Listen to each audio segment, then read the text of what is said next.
looking to avenge her previous loss against the current champ, here is the challenger, the Iron Lady, Germaine de Randamie.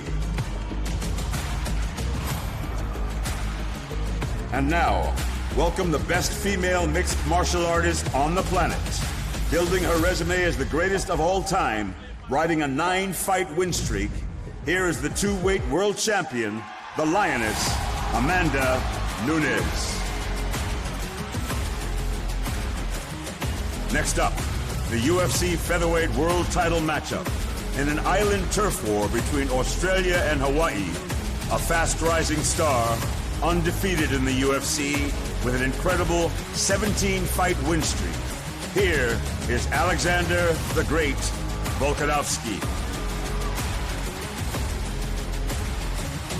And now coming to the stage, one of the top pound-for-pound fighters on the planet, the pride of Hawaii, and nearly unbeatable at 145 pounds, with 13 consecutive wins at the weight class. Welcome the reigning defendant featherweight king, Max Blessed Holloway.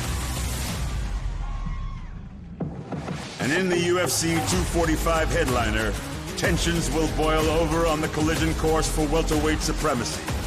7 straight wins, riding the momentum of his dominant August victory over Robbie Lawler. Here is the enigmatic, controversial, 170-pound star, Colby Covington.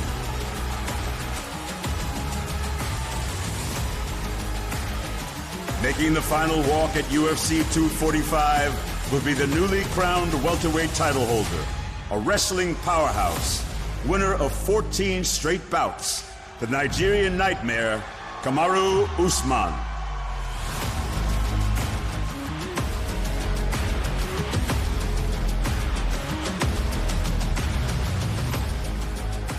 What's up, New York City? How are you?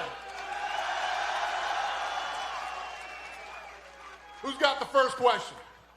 I want to start with Kamaru, please. Kamaru, of course, we know what a big fight this is and what a rivalry fight is, the emotion that's going to be on the line. So I want to ask, in your preparation for this, are you best served avoiding it and not trying to get into it, or do you best served tapping into it and really kind of leaning into this emotional battle? It doesn't really matter. You know, I don't avoid anything. You know, I said yes to everything. So, you know, all I'm waiting for is December 14th, that you guys finally get the fight you've all wanted for so long. And Kamaru, of course, you had some injuries that you had to clear up to get to this point, but I want to ask you now moving forward, I mean, this would be a big title defense for you, and what do you want your legacy to be? I mean, are you a guy that wants to fight frequently and beat everybody? Are you looking for money fights, big fights? I mean, give me an idea what the plan is for you as champion. Well, there's really no plan. You know, when I came into this, I said that I wanted to be the best. Now, that's what I'm looking to do for as long as I can do it until I walk away to do something else. So there's really no plan. A legacy is something that people bestow upon you. It's not something that you come in and say, yeah, this is my legacy, this is my legacy. No, it's something that, you know, after your body of work, when you're done, people say, that's the legacy that you left. Thanks, Kamaru. Colby, I want to ask you, you brought your belt today as promised.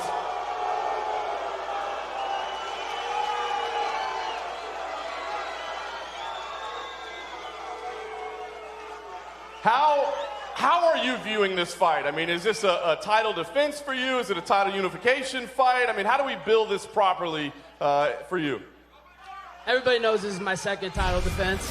My last title defense was against the most dangerous guy in the division, Robbie Lawler, and you saw what I did on his face. I landed a strikes record on his face, and that's a guy I liked. Wait till you see what I do to this clown. And let's be honest, this is only a big fight because I made it a big fight. I could care less about this fight. The only reason I'm taking this fight is because Dan Lambert wants this fight. I'm Dan Lambert's professional hitman. Colby, you and Dana have had some, you know, kind of choice words for each other back and forth in the media, press conference, that sort of thing. I'm curious, have you guys had a chance to sit down and talk yet, get on the same page? Where's the relationship with you and Dana right now?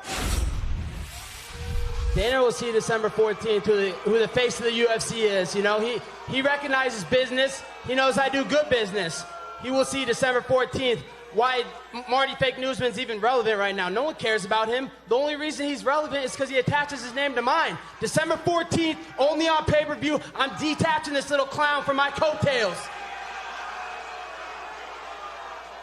Colby, I got to ask about American Top Team. What's your preparation going to be like? I mean, are you going to be able to train fully there, get their full attention? It seems like some of the team has come out against you and said they don't like your approach right now. Yeah, you know, those are a bunch of snowflakes that are coming out like that. You know, I got a great team over at American Top Team, led by my head coach, Conan Silveira. He brings in some great training partners, and I've never felt better. You're going to see the best Colby Chaos Covington on December 14th. And just one last one, Colby, if I could. I got to ask you what you're thinking about this weekend. I mean, the main event here could be a #1 contender fight. Are you wanting Masvidal to win so you can fight him? Or are you wanting him to lose?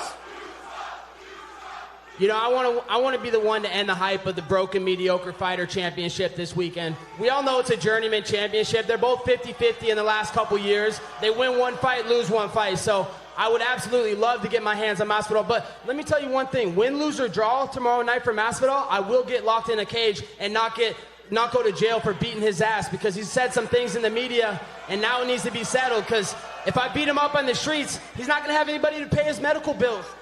We need Uncle Dana to pay his medical bills after I'm done with him. Thanks, Colby. Colby, over here. Just wondering, how does it feel to not be fighting in New York? I mean, a lot of us thought you'd be fighting this weekend. Yeah, I was looking forward to fighting this weekend. That's why the President of the United States is coming out. But there's a reason why I'm not fighting this weekend. You might want to ask this guy. He pissed hot. He couldn't pass a piss test. So that's the real reason. He had to let the EPO get out of the system for this weekend. Kamaru, would you like to respond to that? All right, real quick. Let's make some noise on December 14th. You guys can't wait for me to murder this clown. Thank you. No one cares about you, Marty. Stop talking, man. Pay-per-view buys are going out the window when you talk, man. I think the people just spoke. Stop talking. Yeah, because I want people to hate me. That's a business model. No one cares about you. You're boring, man. People would rather watch flies pluck than watch you fight. Just quickly, Colby, Kurt Angle said he wants to be there December 14th. Any news on him coming down, possibly walking out with you, maybe even being in the octagon after the fight? Yeah, I've been talking to Kurt Angle, and he should be at the fight as long as the WWE schedule permits for him. And, you know, I'd love to have him wrap the belt around my waist if the president can't come out, or if Candace Owens can't wrap it around my waist. But I will have a great list of superstar to feel coming out to see yours truly, Colby Chaos Covington. Just quickly, Alex, mate, what would it mean for you to bring the UFC title back to Australia? It'll mean a lot. It'll mean everything to me. Again, I'm spending time away from my family, and that's nothing but motivation. I'll let these two guys go at it. They'll make the world watch, and then I'll steal the show. So I can't wait to take that belt back home. You've had a long career. How does it feel to be here in New York City after being in the regional promotions, fighting for so long to get in the UFC, and now fighting a legend like Max Holloway? It's a long trip over here. I come from Thailand, so I haven't had much sleep, but yeah, it's all good. But find someone like Max Holloway, again, nothing but respect. He's a great champion, but I've got to do my thing December 14th. I think the blessed era ends, and you know what I mean? It's my time. I know, obviously, he's a big boy. Again, nothing but respect. He's a big boy. I'm a nice guy, right? So, I can see he cuts a lot of weight, and I'll make that decision easier for him by taking that belt and let him move up. Last question from me, Max. Where does Alex rank on the toughest opponents that you've had defending your title? Where does he rank? That's not my job to do the ranking. You guys do it. He's #1 contender. He's the next cupcake on the list, and I can't wait to taste the flavor. If I could, for Amanda, please. Amanda, of course, you have 2 belts up there on the table. I know that 135 isn't the easiest for you to make. It's difficult. So I'm curious, why is that the title you want to defend right now? Why not do the featherweight, maybe make your life a little bit easier? So I want to do this at 145. I asked this fight twice to be at 145, but for some reason she don't want.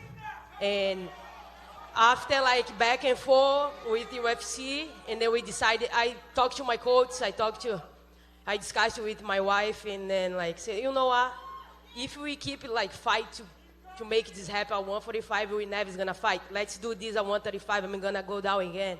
And after this one, I go up to defend my other one.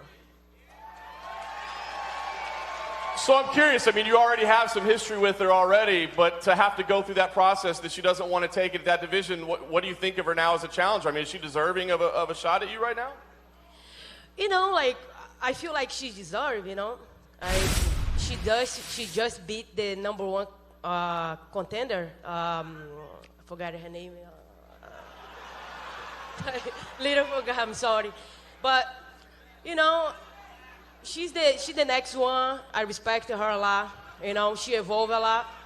But we fight when I was beginning my career in the UFC. Now I'm double champion, and there's a lot of experience involved in that. And I will bring this belt home with me. I'm not down in my mind. Jermaine, obviously, just want to ask you to address that. I mean, can you verify the accuracy of that and explain to us why, you know, you weren't willing at one division, but you aren't another? Yeah, she's right. She's absolutely right. I declined to fight at 145. I was the 145 champion. Nobody defeated me to take that belt. Only the UFC took that belt. I won the 135 belt. It's the most active weight division. I mean, there are a lot of girls in 135, not 145, and you know, I've been through a lot of shit. So 135 it will be. And let me ask you, Jermaine, for you personally, is this more about a title shot, winning a title, or is this about some redemption, both against her and maybe against the public, the perception? None of those. None of those. I respect Amanda a lot. To be honest, I could care less about the belt. I just want to fight the very best.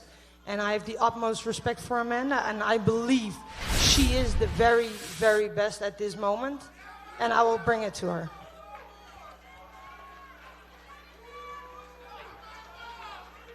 Jermaine, just down here. You know, like John said, obviously you two have history. Back in 2013, Amanda was your only loss in the UFC. What do you think you need to do differently this time to put her away?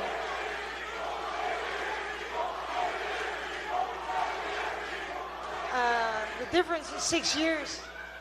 Like Amanda just said, she was in the beginning of her MMA career or her journey. And the same was for me. I was more of a kickboxer than a mixed martial artist. But that's the difference, 6 years. And Amanda, obviously back in 2013 was when you first went up against Jermaine. What do you think about her involvement in the sport, and how do you think it goes down against her a second time? Actually, she definitely evolved, you know, especially her takedown defense. You know, I've been studying her a lot. I know her very well. I beat her. I was in the beginning of my career in the UFC, and I was be able to beat her. Imagine now the experience that I have, these 2 belts at home, and I'm here to make statements, make history, keep putting my names in the top of the mountain, and I'm here to stay, and I will prove it once again. Be ready, guys. And Amanda, this is your 5th title defense at bantamweight. But where would you rank Jermaine in the other opponents that you've been up against before?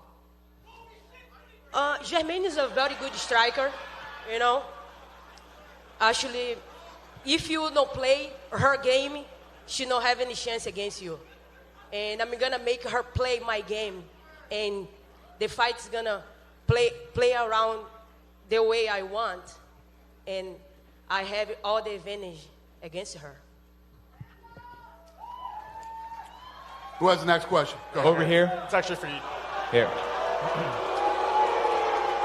A question for both Colby and Kamaru. I'll go to Colby first on this. A lot of professionals, a lot of your fellow fighters see this as a very competitive fight, that you guys both share very similar skill sets. Colby, I'm wondering if you can tell me, where do those similarities end? Those similarities ended, you know, he's taking my sloppy seconds. I beat everybody he beat, but I beat him before he beat him. So he had to come pick up the carcasses off the dead bodies that I left. So, you know, he's not impressive. He sucks at fighting. And December 14th, I'm going to expose him. Kamaru, what do you make of the idea that you guys are pretty much dead even when it comes to your skill and the techniques that you use? Everybody always says that they have a chance, but what fight have I been in the UFC that you've seen as competitive? Email Mick. You barely beat that guy. He sucks. You gassed out in 3 rounds. Who? Exactly. Email Mick, a guy that nobody cares about. You gassed out in 3 rounds. Listen, gassed out. Bottom line is, everybody knows you're on everybody thought my last fight was going to be competitive. $25,000 if you could pee in a cup right now and it passes.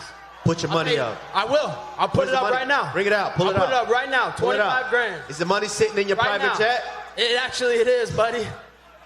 And just one for Max Holloway. Max, you know, one of the reasons these people love you so much is you're blessed. You're always presenting good vibes. What do you make of all this craziness going on next to you? I love it. I love it. You keep going, boys.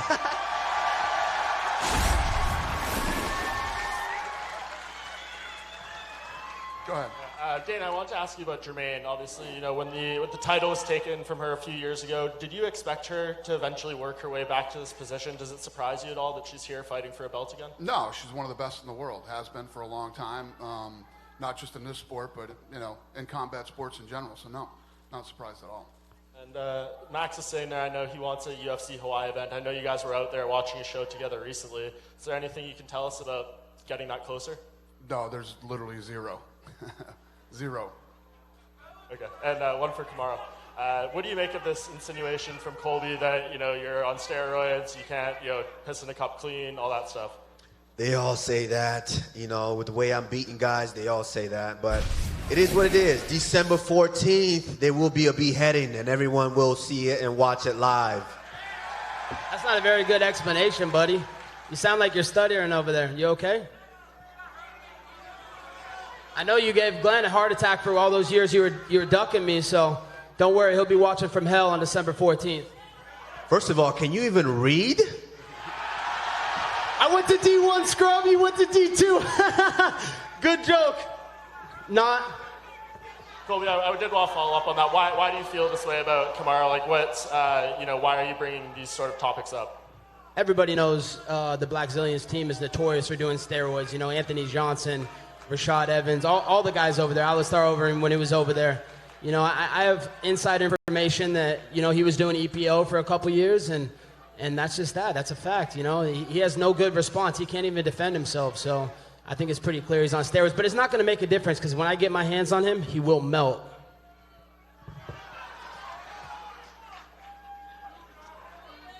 Who has the next question? I'm going to take 2 more questions. A question for Kamaru. Go ahead. Are you guys talking about Marty's hair? He's got 30% of his hairline left. Isn't that disgusting? Let's talk about that lazy eye.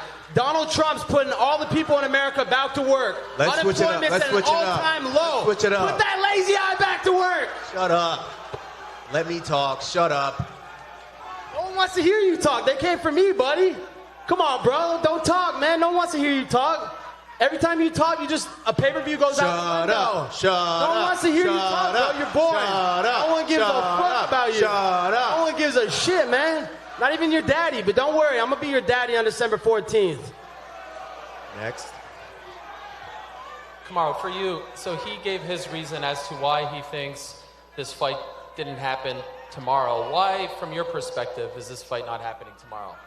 Man, I've said yes to everything. You said yes to George? You said yes to Leon Scott? Absolutely. I don't remember you saying yes to them. Why are you lying to the people? That's why everybody hates you, because you're fake. At least I'm honest. I'm brutally honest, yeah, but at least I'm honest. Stop being fake. Stop lying to people. Even last week, Dana, tell the people what I texted you last week. Even last week, I was still willing to step in here and fight. Even last week. Let's do it tomorrow. I said yes. This clown said no. Like he said no 4 of the times before. No chance. We have the proof. No chance. There's you no were supposed proof. to headline St. Louis. No Everyone chance. knows that. Nobody knows that. Go ask Dan Lambert. We asked Glenn Robinson to fight you 4 or 5 times earlier in the career. It doesn't matter. Listen, it does matter because you're lying. December fake 14th. News. That's why your name's Marty Fake Newsman. No one cares about you. And you're gonna realize Shut up. Shit gets Stop talking. real. Pay-per-view's going out the window. You couldn't draw money with a green crayon and a white piece of paper. Colby, will you be sitting with the president tomorrow? As long as Uncle Dana okays it, but, you know, I think I should be. You know, the president came out, he wanted to support me, and I was hanging out with Eric Trump and Donald Trump Jr. at the Trump Tower today, had lunch with them, and they want me to sit with the president tomorrow and hang out with them, so I'm hoping that I'll get the good graces of Dana and the UFC to go sit with them. Unfortunately, Ariel, he has not paid the standard fee, so he cannot sit with the president tomorrow. You know, actually, I don't think he's allowed in the arena tomorrow. Fake news. Will he sit with the president, Dana? Will it be allowed? We'll see. Okay. I just had one more for Amanda. I'm just curious, because it's the first time I see your belt. Is your belt smaller than Max Holloway's? And if so, how do you feel about that? Why are you starting stuff? Like, Ariel, you are drama. I'm just curious. Like, I don't know. Like, ask Dana. I don't know. Like, I'm very happy, you know. I can have it, the smaller one, but it's still at home with me. You got two of them. You got two of them. She's badass. Who has the next question? Question for Amanda. You're the only double champion up there, so I'm just curious if you think maybe you should be the main event or the co-main event, or if it doesn't matter to you. I would be very happy, you know, but it is what it is. UFC know what they do, but I'm very happy to be here today, you know. And December 14, I will do what I'm supposed to do. Bring my belt home with me. That is the only thing matters. All right, guys, I'm going to rip this stuff apart. We're going to square these guys off for photo ops, and then in 15 minutes, The Rock will be out here.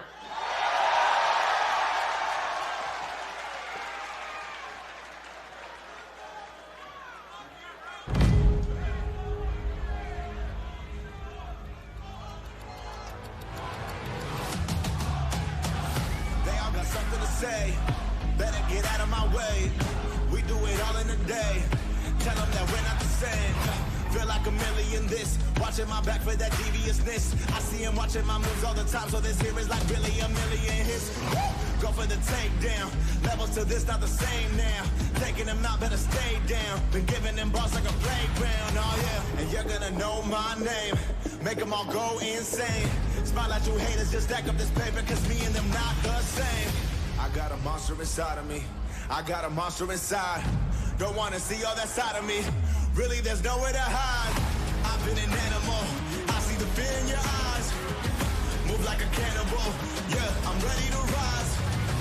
Hot like I'm flammable. I got the fire inside. Run like an animal. Yeah, I'm ready to rise. I couldn't take it for granted. Put in the work, been a star, had to plan it. We never fake it at all, I've been candid. With this going crazy, been bringing the panic like, whoop, this is that king shit. Said you're the one that don't mean shit. Been on a roll like a scene is. While they sleeping on me, how a dream is. Oh yeah, paving the way. I come alive when it's late in the day. We need it all, couldn't take it away. I've been the villain that's saving the day. Hey, and you're gonna know my name. Make them all go insane. Smile at you haters, just stack up this paper, cause me and them not the same. I got a monster inside of me. I got a monster inside. Don't wanna see all that side of me. Really, there's nowhere to hide. I've been an animal. I see the fear in your eyes. Move like a cannibal. Yeah, I'm ready to rise. Hot like I'm flammable. I got the fire inside. Run like an animal. I'm ready to rise. I've been an animal. I see the fear in your eyes. Move like a cannibal. Yeah, I'm ready to rise. Hot like I'm flammable. I got the fire inside. Run like an animal. I'm ready to rise.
like my candy? Want my candy?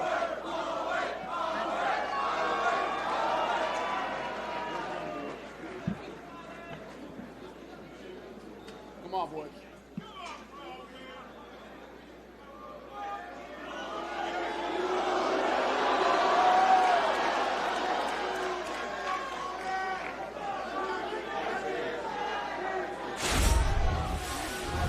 Be cool. Don't touch each other. Do not touch each other.